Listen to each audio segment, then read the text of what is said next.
I've been asked to speak from the perspective of having been a technology entrepreneur most of my life, mostly in biotechnology, now in cleantech, and 7 years in politics, 5 years in government, and most relevant to this morning, 2 years as Science and Innovation Minister.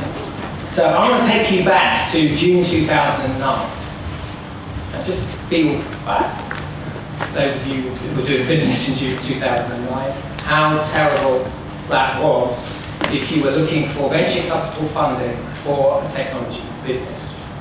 And look at it from my point of view at that time, as Science and Innovation Minister, the government had maintained sustained investment in science and technology for over 10 years. We had a fantastic generation of early stage technology companies coming out of our universities, and they were literally dying on their feet because of the slump in investment that was naturally taking place because of the global financial crisis. There was clearly a market failure. And the question I want to raise really, what's government's role in a situation like that? What are the lessons that we can take for the situation that we face today at the end of 2012? First thing I want to say is that the UK is brilliantly good at science. By any of the measures in terms of scientific productivity, number of Nobel Prize winners, number of cited papers, this country has a particular talent in the generation of scientific innovations. We've been less good at making global, world-class companies out of that. We've been getting better. But we really felt that by 2007, we started to see a real improvement. We'd identified these gazelle companies. We'd had a study done which showed that 50% of the economic growth in the previous 10 years, in terms of GDP growth and employment growth, had come from just 6% of companies. And so as a government, we were very clear that it was very important to ensure that we kept producing those gazelle companies. And so it was particularly depressing to see what was happening at that point in 2009. So we identified that we did have an interventionist strategy. You may remember under Peter Manson in BIS. The government strategy at that time was to get involved where there was a market failure, a bit less so these days. But in this particular case, politically quite controversial, helping the venture capital industry. We decided to set up the UK Innovation Investment Fund. Decision was taken, put together a proposal to the Prime Minister in June 2009 for the UK government to provide 150 million cornerstone investment into a fund-of-funds structure to leverage private investment to create a new fund with the potential to grow to a £1 billion 10-year fund, specifically targeted at those sectors where we felt the UK had real growth potential and which was suffering from lack of capital. Life sciences, clean tech, IT.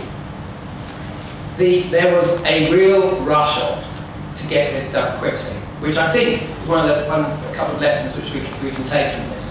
But from an initial decision in June 2009, the fund was kicked off, set up in September. 2 fund managers, Hermes and the European Investment Fund, were announced in October, and the fund closed, raising over 330 million in its first close in January 2010. Not an easy time to get something like that done, coming to the end of the government, which was up against it in terms of opinion polls and so forth in return. And I think one of the things that personally I was most proud of as the Science and Innovation Minister was to get that project done in those circumstances at that time. But did it work? Fortunately for me, being able to come here this morning and being asked to talk about this, yes, it really did. There was a review that was done by the coalition, for the coalition obviously, this year. So now jump on 2 years. Independent review of the UK IIF. It's online, you can go and have a look for it yourself. What it concluded, basically, is that yes, it did work.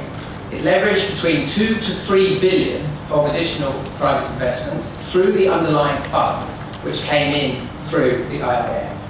It's invested in a good portfolio of technology companies.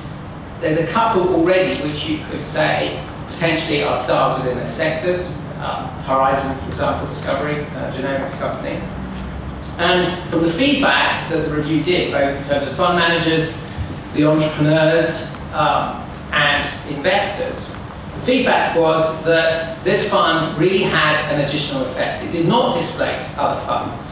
In fact, at a very important time for the industry, where a number of venture capital funds were finding it really challenging to close out their fundraisings, it provided a seal of quality and gave confidence to the investor base, which meant that those funds were able to close in difficult circumstances. And I think this is a very important example of what government can do when done in the right time and the right way. Example of standout companies in the portfolio, you mentioned Horizon already.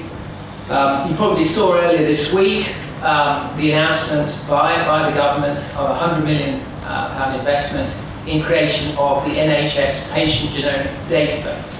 This is really important in life science medicine because it means that we're getting the data coming from, since 45 years of, since 1945 of the NHS, patient data to get a better understanding of the genetic basis of cancer.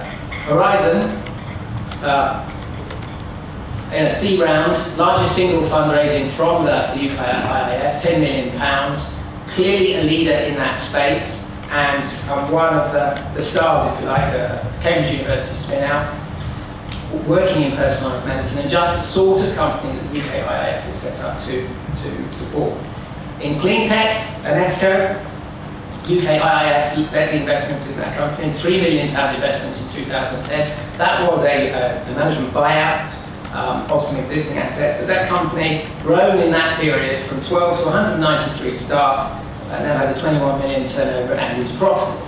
Now that would not have happened if the UK IIF had not been established on the basis of what this independent, not just me saying it, what the independent review has said. Excuse me. Criticisms. Number one, it was done too fast. Damn right, it was done fast. But that meant that we could not bring in the private investment community. And that is a fair criticism, I think.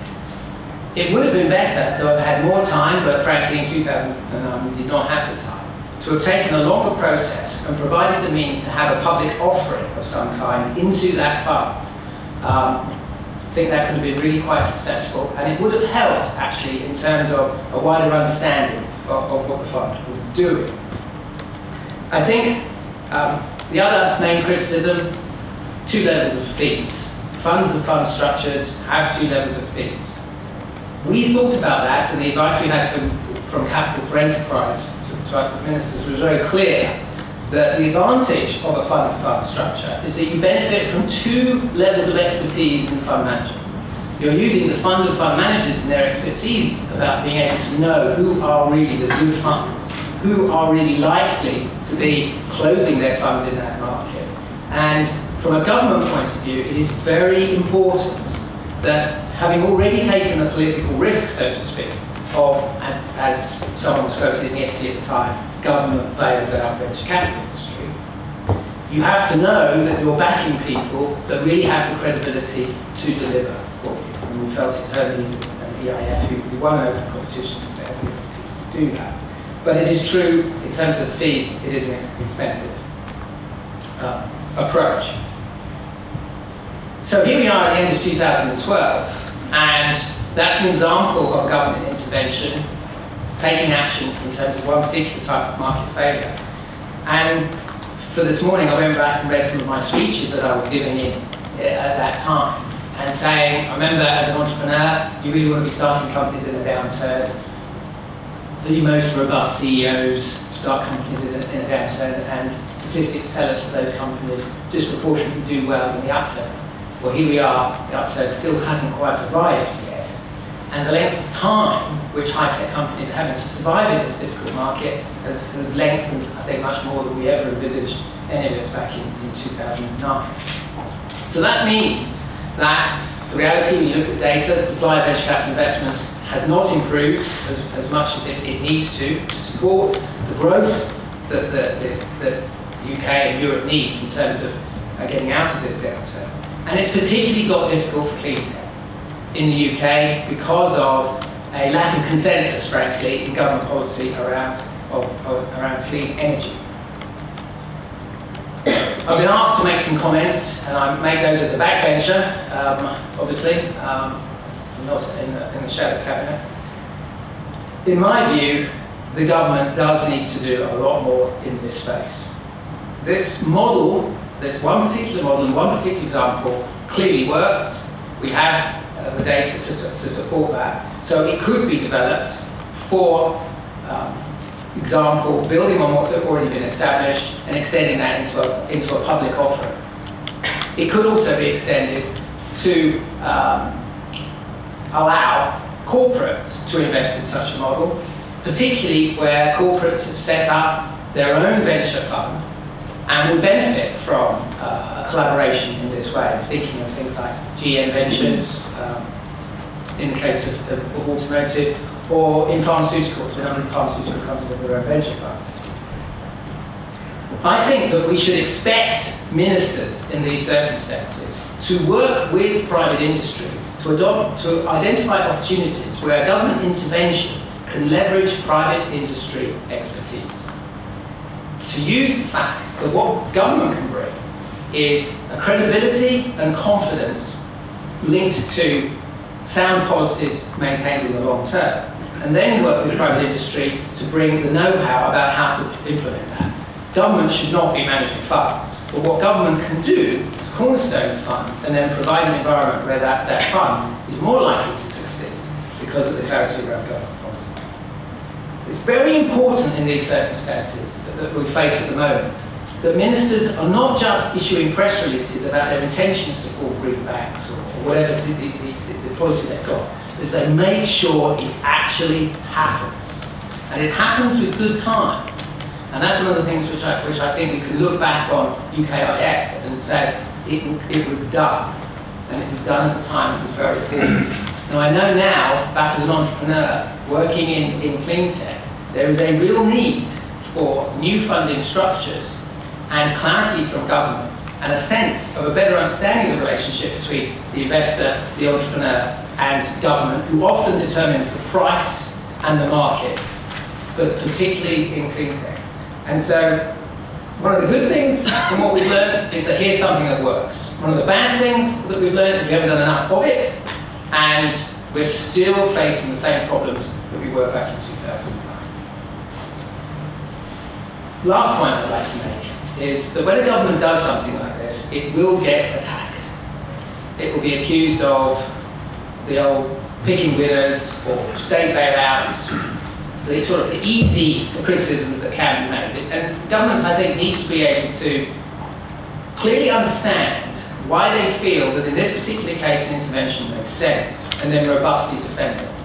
And I think one of the things that, as a science entrepreneur, I know, if you look at the data, that many of the greatest technology companies owe their existence to public funding of some type, particularly early on in their life. It's the reality. If you look at it, if you go into the history of Google, Apple, Facebook, Intel, to name some big American companies, but also in the UK, what tends to happen is when these companies are successful, people forget about that public funding. And people remember the public funding which led to a blow-up, like A123. We've got to have a balance in this.